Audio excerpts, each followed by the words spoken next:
Welcome to the Deep Dive Books channel, where we hope you find something valuable every day. Let's continue discussing Scott Adams' book, Reframe Your Brain. This is the final part of our interpretation. We will undertake the greatest reframe. Reframing our worldview. Simply put, a worldview is how you believe the world works. Stephen Hawking, in A Brief History of Time, told a story. A scientist gave a public lecture on astronomy, explaining scientific knowledge like how the Earth orbits the Sun. Afterward, an old lady stood up and said, "What you said is nonsense. Don't you know? The world is a flat plate supported on the back of a giant turtle." The scientist immediately saw the flaw in her worldview and asked, "Then what is the turtle standing on?" Unexpectedly, the old lady retorted eloquently. "You are very clever, young man, indeed very clever. But it's a tower of turtles all the way down." This story illustrates that even the strangest worldviews can be explained in a way that makes sense. Therefore, we should not be obsessed with which worldview is correct but rather focus on which one is more useful. Adams mentions in his book that if you are in a good mood and present a relaxed state, what is now popularly called a sense of ease, people will be very friendly to you. This is when you are most likely to exert influence. Conversely, if you appear angry or tense, people are more likely to respond in ways you dislike. You might think others' attitudes towards you are decided by them, but to a large extent, how they treat you is determined by you. Your state is closely related to your worldview. If you believe the world is full of hostility or competition, it's impossible to truly exhibit a sense of ease. Perhaps we can boldly distort our worldview. Let's start with something simple.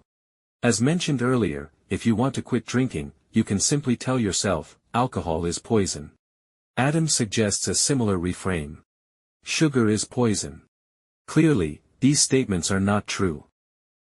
My understanding is that, true information applies to all situations, but requires complex calculations on the spot. According to true information, moderate drinking is not harmful, and sugar is a valuable nutrient for those suffering from malnutrition in poor countries. But if these situations don't apply to you, why bother with those calculations? Aren't you trying to lose weight?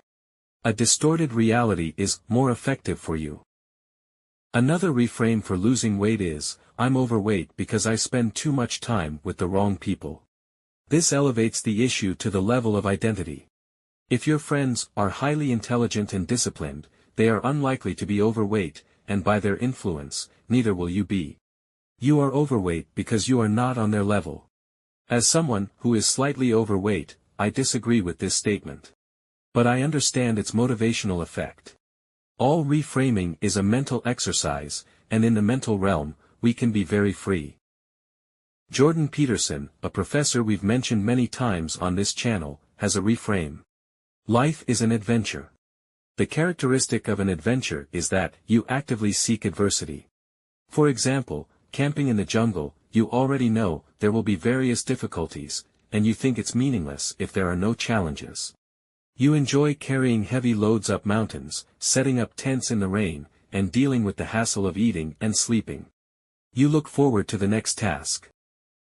This reframe makes you proactive in facing adversity. Imagine someone just got laid off, a family member fell ill and is in the hospital, and they rush to the hospital only to get into a car accident. If they passively endure life's hardships, they will feel immense pressure. But if they view life as an adventure, imagining themselves playing a role-playing game, they might laugh instead of getting angry. This level is really tough.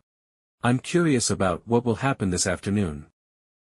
With all this preparation, you are likely ready for the biggest reframe in Adams' book. We are living in a computer simulation. This is called the simulation hypothesis, which we've discussed on this channel. The basic logic is that a civilization advanced enough can simulate various virtual worlds using technology, much like virtual reality games, to the extent that you can't distinguish the game from reality. If creating virtual worlds is easy, the number of virtual worlds would vastly outnumber real ones.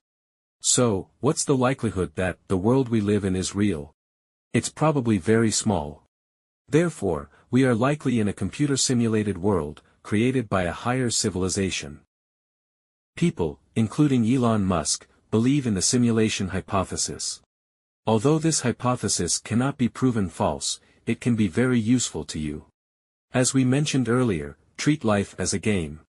Sometimes you might feel like certain plot points in the game are deliberately designed for you.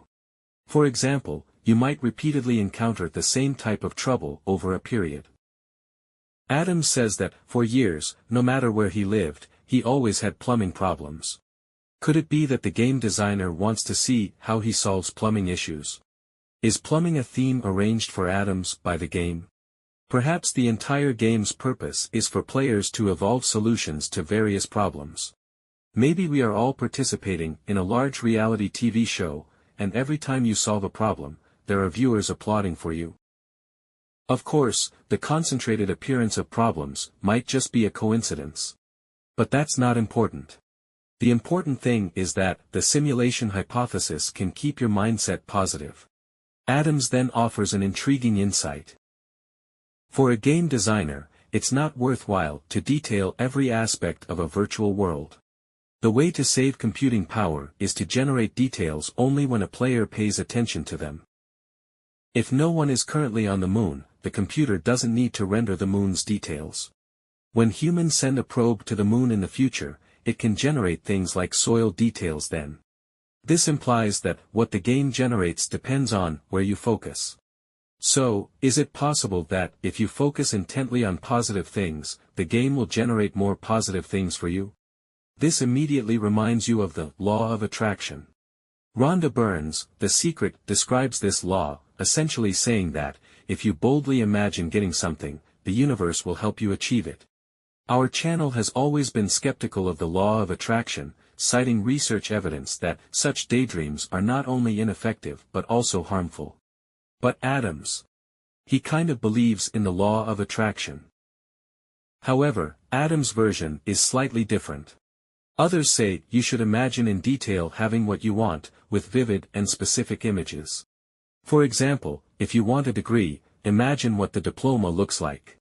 Studies show that this kind of imagination can have a counterproductive effect because it hinders your efforts. Adams suggests focusing on a broader goal. For instance, if you want wealth, it's okay to write, "I want wealth 15 times a day," but don't be too specific.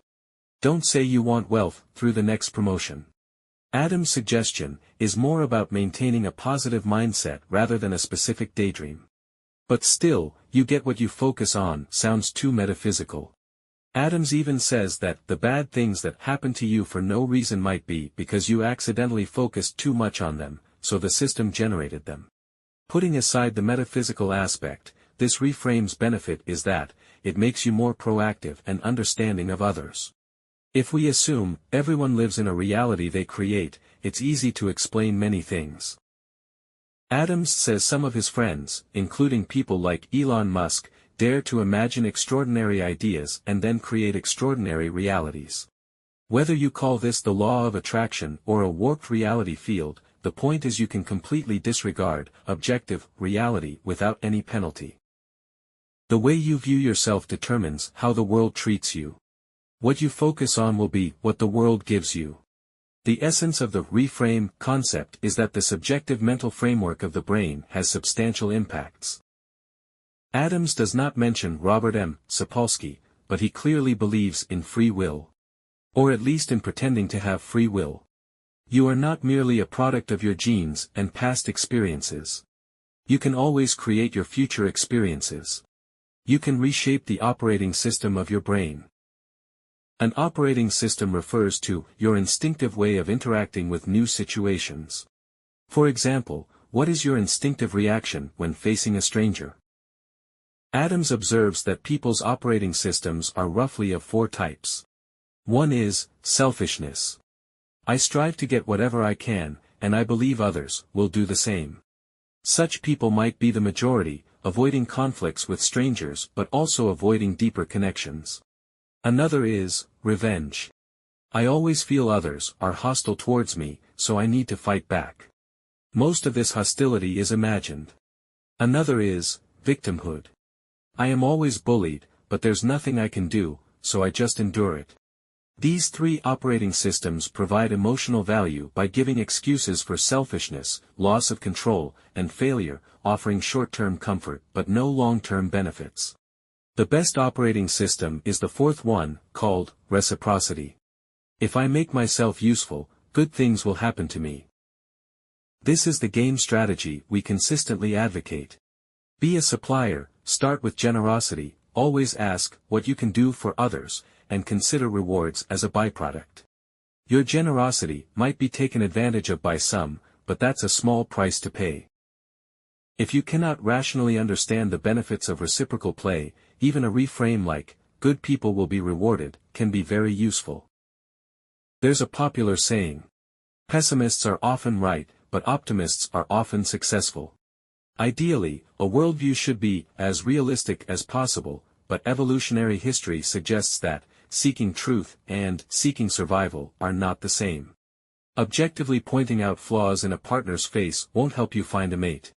Sweet talk often succeeds. This concludes our discussion of Reframe Your Brain. Setting aside atoms, as a former physicist, I know the following two things are true. 1. We cannot know the essence or truth of the world. All our theories, including physics, are just models.